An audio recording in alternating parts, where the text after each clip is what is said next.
terkait dengan kunjungan kita. Ada beberapa destinasi yang tadi kita sudah datangi. Masih ingat yang pertama apa?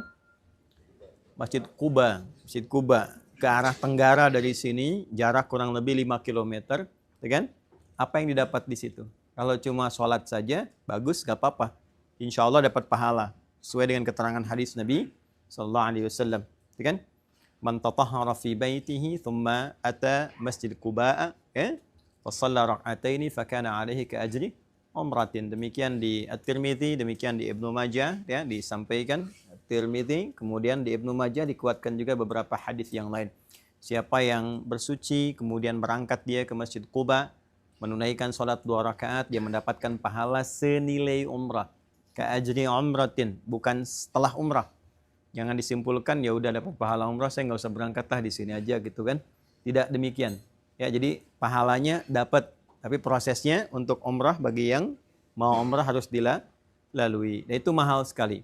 Dan Nabi tiap hari Sabtu itu berangkat jalan kaki ke sana dari sini. Posisinya dari rumah Nabi itu tiap Sabtu berangkat. Berarti tadi kan. Ya, kemudian kembali lagi. Jadi tiap Sabtu ke sana hanya untuk sholat saja 2 rakaat. Kita alhamdulillah dapat kesempatan menunaikan itu. Nah, poinnya adalah di Kuba itu, rahasianya nanti ada di Quran surat 9 ayat 107. La masjidun ussisa 'alat taqwa min awwali yaumin ahaqqu an taquma fi. Dan ayat ini dengan kejeniusan Umar bin Khattab dijadikan nanti patokan untuk menetapkan tanggal di kalender Hijriyah. Ada kalimat min awwali yaumin, dari awal pertama Nabi hijrah. Maka kalimat itu yang di-highlight oleh Umar, dijadikan sebagai penanda awal yang menetapkan usulan Ali bin Abi Thalib radhiyallahu taala anhu untuk menjadikan kalender Hijriyah. Ya, apa intinya? Ketakwaan. Ada nilai takwa di sana. Dan perasaan takwa itu 2. Satu, kesungguhan. Yang kedua adalah keikhlasan. Jadi orang yang sholat di situ 2 rakaat, kalau benar sholatnya, maka dia mendapatkan 2 sifat kemuliaan tertinggi dalam sifat takwa, yaitu kesungguhan dalam beramal soleh dan keikhlasan dalam mengerjakannya. Itu yang menjadikan legasi Masjid Quba itu sampai sekarang begitu luar biasa kokoh. Dari yang tadinya sederhana saja, itu kan sederhana itu. Ya, sangat sederhana. Sekarang diisi kurang lebih 30.000 orang, ada 6 menara sekitarannya, dan kita rasakan suasananya semakin berbeda kekinian. Jadi pekerjaan itu, kalau kita serius siapapun itu, Anda pulang, kalau selesai 2 rakaat itu Anda lebih serius, apapun pekerjaannya. Ya, kalaupun di rumah itu serius. Ya, anak-anakku yang santri ini kalau ngaji serius, ya, belajar serius. Anda yang pulang bekerja lebih serius lagi. Tapi saat yang bersamaan juga rakaat keduanya menunjukkan keikhlasan. Ya, ada nilai kebeningan di dalamnya, bukan sekedar cari dunia, tapi ada persiapan akhirat yang kita dapatkan. Kalau pekerjaan itu disifati dengan 2 kunci tadi, maka legasinya abadi. Seperti Masjid Quba yang sekarang masih bisa digunakan. Itu poin utamanya. Dapat gak itu tuh? Itu kan? Minimal keseriusan tuh ke masjid lagi. Walaupun memang tantangannya tidak mudah. Ya, cuaca. Tapi ingat ya, kalau paham hadis tentang Madinah, semuanya menarik. Karena semua yang terkait dengan Madinah, debunya aja obat. Tapi itu pakai keimanan, pakai keyakinan. Makanya dicas dulu. Nah, ini tentang Quba. Jadi ketika sholat di Quba, algoritma Qur'annya aktif nggak dalam diri kita itu? Itu dulu yang harus ditampilkan sampai dengan setidaknya malam hari ini. Ya, dari Quba kemana? Hah? Ya, sebentar, kita lewat Masjid Kiblatain dulu kan? Ya kan? Begitu keluar dari situ, kemudian ke kebun kurma itu arahnya kan melewati Kiblatain yang tidak ke situ lagi kan? Baik ya. Nah, di situ nanti ada algoritma baru di Quran surah kedua Al-Baqarah di ayat 144. Qad nara taqalluba wajhika fis sama falanwalliyannaka qiblatan tardaha fawalli wajhaka syatral masjidil haram. Baik. Itu kan ayat tentang perubahan kiblat dari Masjidil Aqsa ke Masjidil Haram di Mekah kan? Prosesnya berapa lama? 2 tahun kan? Kurang lebih ya? Kurang lebih 2 tahun 6 bulanan lah. Anda bayangkan nggak seorang Nabi, Rasul, dekat dengan Allah, orang paling takwa, ayat surganya bahkan 1 surah turun untuk menjaminnya sebelum beliau wafat tuh. Ya, berdoa, baru terkabul 2 tahun 6 bulan. Lalu Anda bukan Nabi, bukan Rasul, nggak ada ayat takwa menjamin kita, berdoa, sekarang doa pengen dijawab sekarang gitu. Kan? Nah, tapi bukan itu poinnya. Poinnya adalah, ini yang paling penting. Dari sisi itu, ada dua hal. Tempat itu kan tempat saat Nabi minta dikabulkan tuh. Lewat, kan? Nah, di situ memberikan pesan kepada kita bahwa jangan pernah putus harapan dalam berdoa. Itu dulu pesan pertamanya. Karena setiap yang datang ke sini pasti membawa semaian doa dalam hatinya yang belum tentu terungkapkan. Dia pengen minta tuh. Oke? Nah, maka jangan pernah putus. Jangan menyimpulkan bahwa doa saya nggak terkabul, masalah saya nggak diselesaikan. Tidak demikian. Ada cara Allah yang paling baik untuk mengabulkan apa yang kita mohonkan sesuai dengan apa yang kita butuhkan, bukan apa yang kita inginkan. Kadang-kadang jawaban dari Allah itu lebih menarik dengan apa yang kita bisa mohonkan. Jadi kalau kita melihat dengan cara yang lebih baik, semua takdir Allah itu dilihat dengan lebih baik, maka cara pandang kita akan lebih terbuka. Bisa dipahami nggak? Ya, maka yang punya doa terus mintakan. Sekalipun kita mau berangkat di Mekah, tambahkan lagi, dan harus punya keyakinan bahwa Allah pasti mengabulkan apa yang kita butuhkan, bukan apa yang kita inginkan. Karena Allah hanya mengabulkan apa yang dibutuhkan, bukan apa yang diinginkan. Yang terakhir Uhud. Baik ya, di Uhud ini ada beberapa hal, tapi saya berikan gerbangnya aja lah. Kalau di Madinah itu gerbangnya kenapa dari kiblaten ke Uhud bagus juga, karena di antara pembuka doa ya, kebaikannya manaqib terbaik sekitaran Madinah selain Masjid Nabawi itu ada di Uhud dengan 70 syuhada yang ada di dalamnya.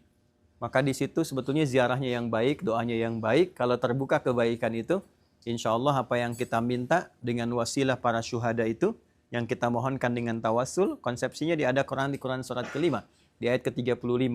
Ya, itu akan membuka pintu-pintu gerbang kebaikan. Jadi kalau di Madinah, ini jarang disampaikan ya. Di Madinah itu nanti Uhud, kalau di Mekah itu di Ma'la. Tapi tempatnya nggak saya sampaikan dulu. Ya, jadi dua gerbang itu. Selain dari yang Ka'bah, ya, Al-Musyarrafah, dengan juga Nabi SAW yang ada di sini. Nah, singkatnya begini. Di Uhud ini nanti yang paling cepat saya ingin sampaikan, rahasianya juga terdapat nanti beberapa surah yang turun, baik di Ali Imran, di Al-Maidah, dan banyak sekali. Singkatnya adalah, pernah saya sampaikan tadi pagi kan, ada janji yang saya ingin utarakan. Ketika tragedi Uhud ini terjadi, saya menyebutnya tragedi karena ada beberapa bagian yang tidak disiplin. Kalah di Badar, Quraisy menyiapkan sesuatu yang lebih besar lagi, 3.000 pasukan dipimpin Khalid bin Walid yang belum masuk Islam. Nabi menyiapkan 1.000 orang. Tapi di tengah jalan, 300-nya digembosi, sehingga kemudian dibawa oleh Abdullah bin Ubay bin Salul keluar dari barisan.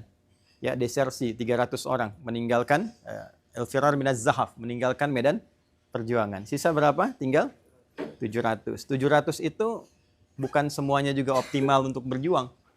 Kadang ada barisan-barisan yang masih ragu, sebagian dan sebagainya. Maka ditempatkan di bagian panah, kemudian sebagiannya berjuang. Secara singkatnya apa? Secara singkatnya, ini terlihat seperti dikalahkan. Jelas, Nabi kemudian terluka, musuh menyimpulkan beliau meninggal. Setelah itu dievakuasi, ternyata beliau sehat, seperti yang tadi saya sampaikan. Sebagian giginya tanggal, tapi yang terbesar itu, ternyata Allah menginginkan lewat Uhud, bukan kemenangan medan tempurnya, tapi kemenangan yang abadi, yang memperbaiki mental umat Islam saat itu, hingga ia disiapkan untuk mendapatkan kemenangan yang lebih besar lagi. Apa itu? Dua hal. Satu, bebasnya dari sifat nifaq, munafik. Ini penting sekali karena ternyata Uhud itu untuk menampilkan persoalan-persoalan klasik baik dalam diri manusia ataupun teman di lingkungannya yang belum berislam seutuhnya dengan baik. Ya, yang mohon maaf belum sekedar kita. Ya, 300 itu kan teman kan? Ya. Teman selingkungan, teman sepermainan, teman sebaik-baiknya, tapi teman inilah kemudian yang dalam satu perjuangan tiba-tiba bisa menjadi musuh yang sangat berbahaya, lebih berbahaya dibandingkan musuh yang dihadapi di hadapannya. Ya, maka yang pertama apa yang harus dikatakan oleh kita semua, hati-hati memilih teman-teman di lingkungan kita. Jadilah teman-teman yang baik, yang saling mendukung pada kebaikan, yang bukan hanya ada saat kita tertawa, tapi saat bersedih pun dia hadir di sekitaran kita. Di rumah tangga juga seperti itu. Tidak semua yang datang ke sini misalnya semuanya baik-baik saja. Mungkin ada persoalan dan sebagainya. Ya kan? Tapi disimpulkan apa? Coba temukan teman yang baik untuk saling menguatkan diri karena Allah dalam ujian-ujian tertentu. Kecuali dalam kasus yang menjauhkan pada diri kita dari Allah Subhanahu wa Ta'ala. Yang kedua apa? Di lingkungan kita sendiri. Kadang-kadang kurang pede, kadang-kadang kurang iman, kadang-kadang banyak goyah. Sehingga sebagian ketika dikalahkan, di luar yang 300 itu ada yang mengatakan gini, wah kita sudah kalah nih, ayo kita koalisi aja. Ada yang menyebut Romawi, ada yang menyebut Persia dan sebagainya. Sebagian sudah siap-siap tuh. Sampai turunlah kemudian Al-Maidah ayat 51 itu. Ya, ya ayyuhalladzina amanu, kemudian la tattakhidul yahuda wan nasara awliya. Kan? Baik, jangan kalian mengambil orang-orang Yahudi dan Nasrani sebagai teman. Baik. Singkatnya, teman seperjuangan yang saling mendukung. Poinnya begini, kalau ada masalah di dalam, saling menguatkan antar umat Islam. Jangan saling menjelek-jelekan. Yang paling aneh, sesama orang Islam itu kok saling menjelekan, tapi dengan yang non-muslim malah baik-baik saja. Ya, dengan non-muslim kita baik-baik saja. Bagus, baik-baik, berdakwah yang baik. Tidak usah saling bermusuhan. Dengan non-muslim tampilkan akhlak yang baik. Pulang di kantor jadi yang baik. Supaya jadi dakwah keislaman. Nah, kalau yang bagi non-muslim saja baik, maka bagi orang Islam pun lebih baik. Maka saya tidak ingin pulang umrah ini kok sesama muslim saling mencela. Rasa paling pintar, paling hebat. Ya, nggak usah seperti itu. Doakan yang baik, satukan kebaikan minimal dengan doa. Itu yang bisa menyatukan umat Islam dalam kebaikan dan kebangkitan pada hal yang lebih diridhoi Allah Subhanahu wa Ta'ala.